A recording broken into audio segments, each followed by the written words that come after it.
Quem diria, graças ao fechamento econômico em 2020, esse seria o ano de menor índice de liberdade econômica e de maior pobreza. Este é o Visão Libertária, sua fonte de informações descentralizadas e distribuídas. Esse artigo foi escrito por historiador libertário, revisado por Amazônia Livre e narrado por Coreia com K.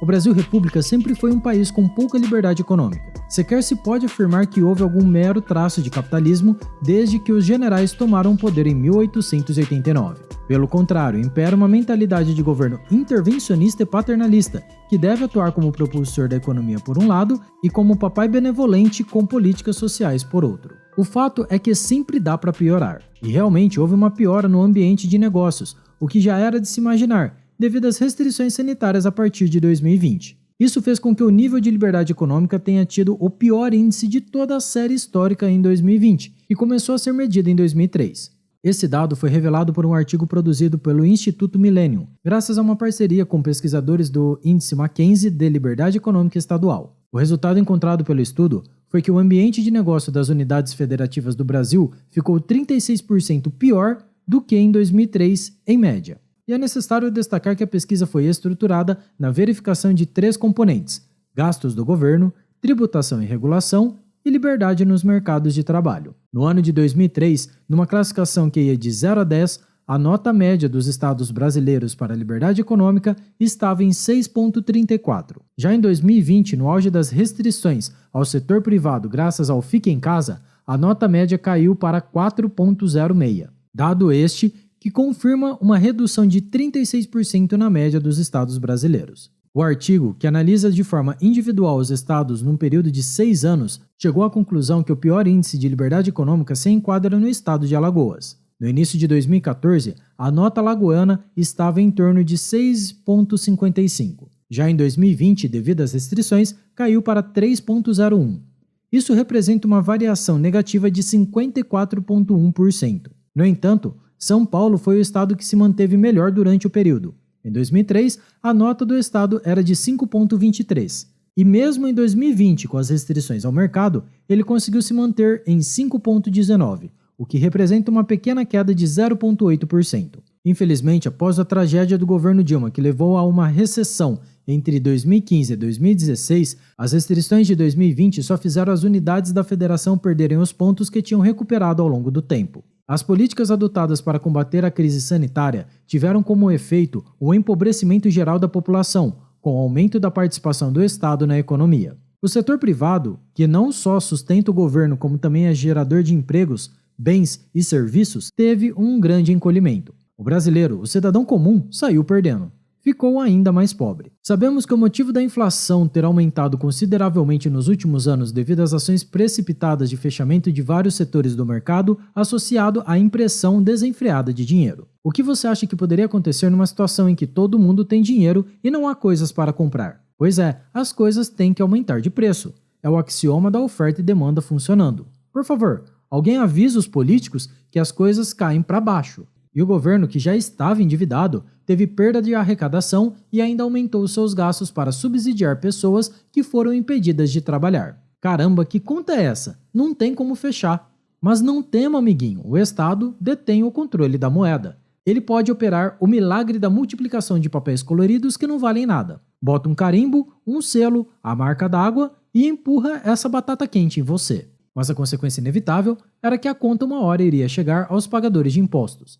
E para variar, mesmo com o aumento do custo de vida e da inflação, inúmeros vereadores, prefeitos, deputados e funcionários do judiciário aumentaram seus salários, penduricalhos e privilégios. Essas pessoas sabiam desde o começo que quando a conta chegasse, era só criar novas leis que permitissem o aumento do seu próprio salário. Portanto, no fim, os únicos que arcaram com os custos das restrições impostas pelos políticos nos anos de 2020 a 2021 foram os assalariados. Nós que trabalhamos, o cidadão comum e os empresários, que geram riqueza real na sociedade. E o estudo, que também analisou a questão da tributação, já que ela influencia diretamente no ambiente de negócios, chegou a conclusões terríveis.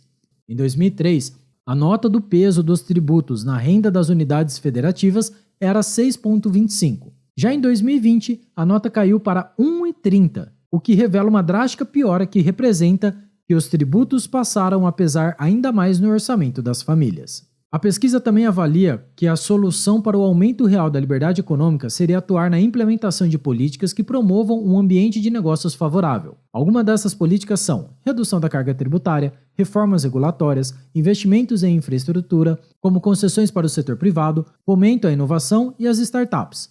Por isso, pode-se citar a importância de privatizar as empresas estatais e dar fim aos protecionismos das indústrias nacionais e a valorização da moeda corrente. Além disso, salientam que se deve manter o Banco Central independente. Nós vamos mais longe. Sabemos que se deve acabar com o Banco Central. Só assim se poderá impedir o controle do governo sobre a emissão da moeda. E, portanto, só assim se pode efetivamente controlar a fraude monetária que chamamos de inflação. Essas são as principais receitas de sucesso para se permitir o crescimento econômico. Em outras palavras, tire o governo de cima das pessoas. Enfim, é uma pena que no Brasil, um país que tem recursos naturais, bom clima, boa localização geográfica, esteja sucumbindo à tirania do Estado interventor. Governo este que mantém os pobres reféns de políticas populistas e sempre onera e prejudica a criação de riquezas através de burocracias, impostos e amarras regulatórias. Ao contrário do que muitos ainda acreditam, não é o governo que cria riqueza, inovações, facilidades ou que melhora a nossa vida de alguma forma. Portanto, se quisermos fazer o Brasil um país desenvolvido, basta deixar esse servilismo da mentalidade socialista para trás. Vamos buscar as melhores políticas econômicas já implementadas em locais como Suíça, Singapura e a antiga Hong Kong. Isso sem falar no melhor exemplo de todos, os Estados Unidos libertários dos séculos 18 e 19. E já falamos aqui no canal como as políticas de aumento de impostos, distribuição de renda e falta de segurança jurídica têm empobrecido estados americanos governados por democratas. Afinal, nenhum país escapa das leis econômicas e dos incentivos de mercado se quiser ter sucesso. E ao contrário, os estados americanos que respeitam o ambiente de negócios e a propriedade privada, como Texas e Flórida, têm tido maior êxito em melhorar a vida de seus cidadãos. E se quiser saber mais sobre esse fenômeno, recomendamos o vídeo. Estudo revela que os estados americanos, governados por democratas, estão perdendo cidadãos. Link na descrição. Por fim, é bom lembrar a filósofa Ayn Rand. Uma sociedade que rouba um indivíduo do produto de seu esforço não é, estritamente falando, uma sociedade, mas uma multidão unida pela violência institucionalizada de gangues. Nós, no Brasil, somos muito mais do que uma multidão. Somos um povo incrível com vasta cultura, formados numa história de pessoas heróicas dentro de um sonho de civilização. Não vamos deixar que nos enganem, que nos contem uma mentira sobre nós mesmos. Já é chegada a hora de desvelar os segredos que nos definem como povo e civilização, de tomar posse dessa riqueza imensurável e chutar pro lado esses cães da política que querem nos escravizar. Obrigado pela sua audiência. Se você gostou desse vídeo, só se você gostou, clique no ícone de curtir abaixo e compartilhe em sua rede social. Agora, se deseja ser notificado de outros vídeos, inscreva-se aqui no canal e depois clique no ícone da campainha. Até a próxima e tchau, obrigado!